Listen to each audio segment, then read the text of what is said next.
আমার বান্ধবী যখন কোথাও যাওয়ার কথা শুনে, জানিস তাসিন, এই রাইসাটা না অনেক বেশি ডিলামিসি করে, একেবারে বিরক্তি লাগে, অনেক বেশি লেট করে। আর কোথাও যাওয়ার কথা শুনলে তো হলোই, এই যে শাস্তি থাকবে তার সাজা আর শেষ হবে না। ওই যে শয়তানের নাম নিতেই শয়তান হাজির।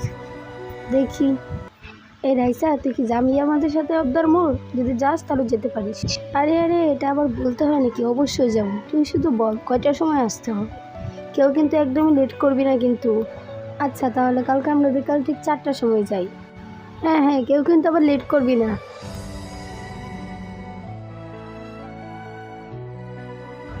রাইসা, তোর কি হলো? আমরা কিন্তু সবাই এসে দাঁড়িয়ে আছি, তাড়াতাড়ি কর। হ্যাঁ হ্যাঁ, হয়ে গেছে, আর মাত্র 5 মিনিট। তোর আবার আমাকে রেখে যাস না যেন। হয়ে গেছে, দাঁড়া দাঁড়া। কিরে রাইসা, হলো তোর? এখন কিন্তু আমরা চলে যাব। হ্যাঁ হ্যাঁ, আর মাত্র 5 মিনিট, 5 মিনিট, আমাকে রেখে যাস না।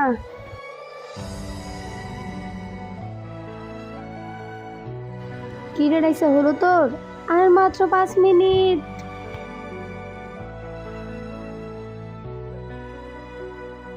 আর মাত্র 5 মিনিট, বাসা থেকে বের হয়ে গেছি।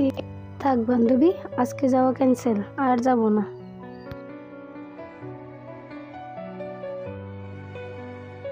আজকে আসুক, তাকে দেখাচ্ছি মজা। বান্ধবী, আমি এসে গেছি। আসলে কি জানিস তো, কালকে না মাকে রাজি করতে গিয়ে একটু টাইম হয়ে গেল। কিছু মনে করিস না, হ্যাঁ? আজকে আবার যাই। উফ,